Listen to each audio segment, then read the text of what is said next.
সম্মানিত কৃষক ভাইয়েরা, আসসালামু আলাইকুম।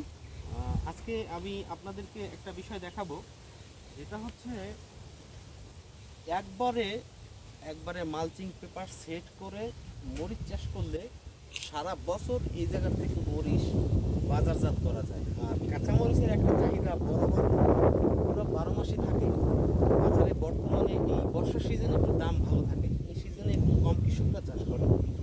এই সিজনে যারা মরিচ চাষ করতে যান তাদের এই মালচিং পেপার ব্যবহার করে তারপরে মরিচ চাষ করতে হবে এবং মরিচ চাষ করতে হবে।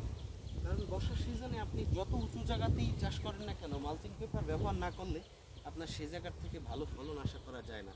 কারণ কি হয়, এখানে যে সারগুলো দেওয়া থাকে সেগুলো ধুয়ে নষ্ট হয়ে যায়, তারপরে এখানে ঘাস হয়ে যায়, আগাছা জন্মায়, পোকামাকড় হয়। এই মালচিং পেপার ব্যবহার করলে এই জায়গায় ভিতরে যে সার যে খাবারগুলো দেয়া থাকে সে খাবারগুলো আর নষ্ট হয় না, প্লাস এই গাছের এই জায়গায় কোনো আগাছা জন্ম নেয় না, যার ফলে আপনার এই জায়গার যে খাবারটা আছে সেই খাবারটা শুধুমাত্র গাছ খায়, কোনো আগাছাই খাবারের ভাগ বসাইতে পারে না।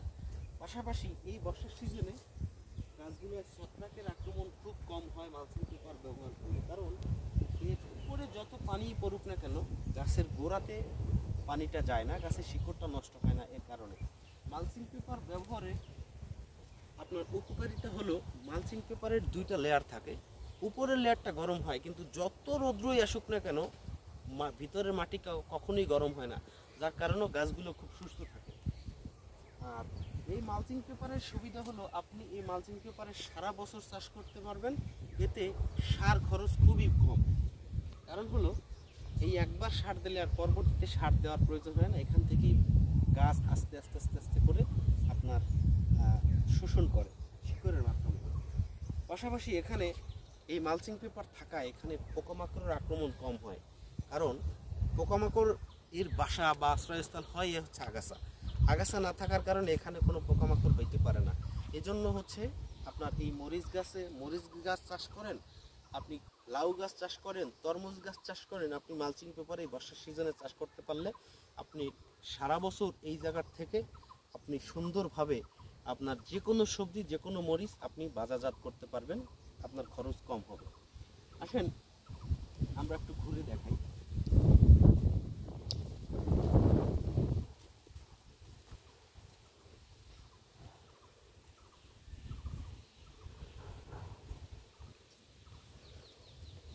এই যে মরিচ গাছগুলোর চেহারা দেখেন, এই যে গাছটার কোয়ালিটি, এই গাছটার বয়স কিন্তু বেশি না, অল্প কয়েকদিন বয়স, গাছটার কোয়ালিটি কত সুন্দর হয়ে উঠছে। এই গাছে আপনার সর্বোচ্চ আর 20 দিনের মধ্যে এখান থেকে মরিচ উত্তোলন করতে পারবে।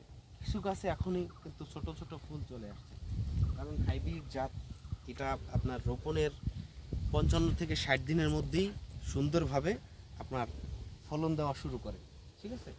আর এটা দীর্ঘদিন ফলন দেয়, কারণ এই গাছের লং লাস্টিং অনেক বেশি। তো চাইলে আপনারাও চাষ করতে পারেন এই মালচিং পেপার করে। আপনি একটু দেখান, হচ্ছে এইখানে টোটালটাই কিন্তু মালচিং পেপারে হচ্ছে মরিচ চাষ করা। পাশাপাশি ওই পাশে আর একটা আছে, ওইটা হলো পেঁপের বাগান। এই পাশে দেখো, এই পাশে একটা আছে পেঁপের বাগান। টোটালটাই এটা মালচিং পেপারে সুন্দর করে তৈরি করা, যার মাধ্যমে এই কৃষক ভাই মানে অনেক উপকৃত হচ্ছে এবং আমাদেরকে বলতেছে যে মালচিং পেপারে চাষ করা খুবই ভালো।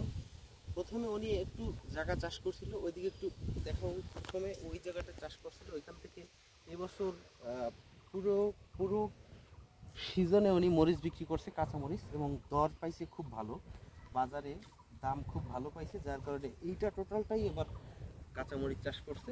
এখানে আগে পেঁপে ছিল, পেঁপেটা মানে গাছটা বেশি বড় হয়ে গেছে, যার কারণে এখন আর এখানে পেঁপে করে নাই। তো এই পর্যন্ত ছিল, ধন্যবাদ ভিডিওটি সম্পূর্ণ দেখার জন্য।